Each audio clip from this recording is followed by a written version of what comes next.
గుర్తించిన మన ముఖ్యమంత్రి శ్రీ వైఎస్ జగన్మోహన్ రెడ్డి గారు రాజకీయంగా మంచి అవకాశాలు ఇస్తూ ముస్లింలని ముందుకు నడిపిస్తున్నటువంటి నాయకుడిగా ఇదారు. దానికి ఉదాహరణ 2014లో ప్రతిపక్ష పార్టీలు మనకు ఒక్క సీటు ఎమ్మెల్యే సీటు కూడా ఇవ్వలేదు. 2019కి వచ్చేలేకి ఒకే ఒక ఎమ్మెల్యే సీటు ఇచ్చారు. మంత్రి పదవి లేదు 4 సంవత్సరాల పాటు. అదే జగన్మోహన్ రెడ్డి గారు మనకి 4 ఎమ్మెల్యే సీట్లు ఇచ్చారు, 4 ఎమ్మెల్సీలు ఇచ్చారు. మీరు గుర్తించండి, 3 ఎమ్మెల్యేలు గెలిచాము, ఒక ఎమ్మెల్యే ఓడిపోయారన్నా కానీ అతని హిందూపురం ఎమ్మెల్యే గారికి ఎమ్మెల్సీ ఇచ్చారు. ఈరోజు 4 ఎమ్మెల్సీలు, 3 ఎమ్మెల్యేలు. ఇప్పటికిప్పుడు మీరు ఆలోచిస్తే 54 కార్పొరేషన్ వ్యవస్థలు పెడితే 54లో మనకి రిజర్వేషన్లు ఉన్నాయని చెప్తే లేదు. మైనార్టీలకు సంబంధించిన కార్పొరేషన్ డైరెక్ట్ చైర్మన్లే కాకుండా 12 కార్పొరేషన్లకి చైర్మన్లు చేసినటువంటి ఘనత జగన్మోహన్ రెడ్డి గారికి దక్కింది.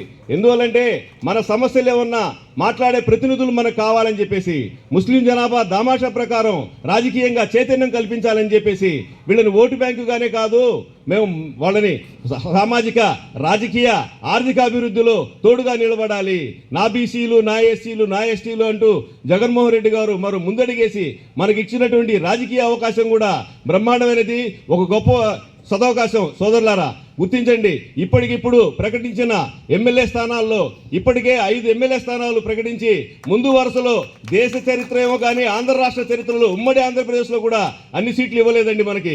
ఎందువల్లేదంటే రాజకీయంగా మన ప్రతినిధులు అక్కడ ఉన్నప్పుడు మన సమస్యలు కింది స్థాయిలో గుర్తిస్తారు కాబట్టి మాట్లాడి మన సమాజం అభివృద్ధి కొరకు, మన జాతి మేలు కొరకు మాట్లాడే వాళ్ళని అందిస్తూ మన సమస్యలు వింటూ ప్రతి ఒక్క కార్యక్రమంలో పథకాలు అంటారా, కార్పొరేషన్లో మాకు లోన్లు రావట్లేదు అంటున్నారు. గతంలో లోన్లు వచ్చే సందర్భం చూస్తే 4 5 ఒక లోన్ తీసి వీళ్ళని ఓటు బ్యాంకుగానే కాదు, మేము వాళ్ళని సామాజిక రాజకీయ ఆర్థిక అభివృద్ధిలో తోడుగా నిలబడాలి, నా బీసీలు, నా ఎస్సీలు, నా ఎస్టీలు అంటూ జగన్మోహన్ రెడ్డి గారు మరో ముందడిగేసి మనకి ఇచ్చినటువంటి రాజకీయ అవకాశం కూడా బ్రహ్మాండమైనది, ఒక గొప్ప సదవకాశం. సోదరులారా గుర్తించండి, ఇప్పటికిప్పుడు ప్రకటించిన ఎమ్మెల్యే స్థానాల్లో ఇప్పటికే 5 ఎమ్మెల్యే స్థానాలు ప్రకటించి ముందు వరుసలో దేశ చరిత్ర ఏమో కానీ ఆంధ్ర రాష్ట్ర చరిత్రలో ఉమ్మడి ఆంధ్రప్రదేశ్ లో కూడా అన్ని సీట్లు ఇవ్వలేదండి మనకి.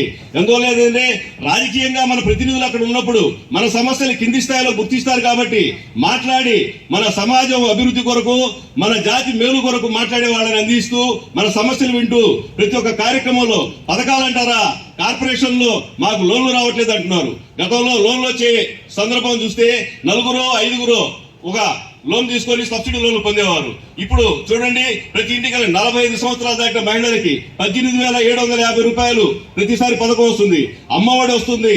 ఆ విధంగా అది 5 మంది 10 మంది కాదు, ఉన్న 1000 మందిలో సుమారు 70% మంది మేలు కోరే విధంగా ప్రతి సంక్షేమ పథకాలు అభివృద్ధి మనకి అందిస్తున్నటువంటి, రాజకీయ ప్రాధాన్యత ఇస్తున్నటువంటి జగన్మోహన్ రెడ్డి గారికి, అలాగే మనకి ఇక్కడ వెన్నుదన్నుగా ఉంటూ పెద్దలు చెప్పినట్టు ఏ సమయంలో వచ్చినా ఎప్పుడు వచ్చినా కానీ మనం ఫ్రీగా మాట్లాడి మన హక్కును చేసుకునేటువంటి ఇక్కడ స్థిర నివాసం ఉన్నటువంటి ఎమ్మెల్యే గారు, మన మీద ప్రేమాభిమానాలు చూపించే ఎమ్మెల్యే గారు, మనల్ని హక్కును చేసుకున్న ఎమ్మెల్యే గారిని 3వ గెలిపించుకోవాలి. గెలిపించుకున్న తర్వాత మంత్రిగా మనం చూస్తే మనం ఇక్కడ ఎంతో అభివృద్ధిలోకి వస్తాం.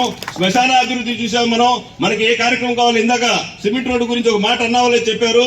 మీరందరూ ఆశీర్వదించి 3వ ఎమ్మెల్యేగా మనం జగన్మోహన్ రెడ్డి గారిని ముఖ్యమంత్రిగా ఇక్కడ మన ఎమ్మెల్యే గారిని గెలిపించుకోవాలని చెప్పేసి కోరుకుంటూ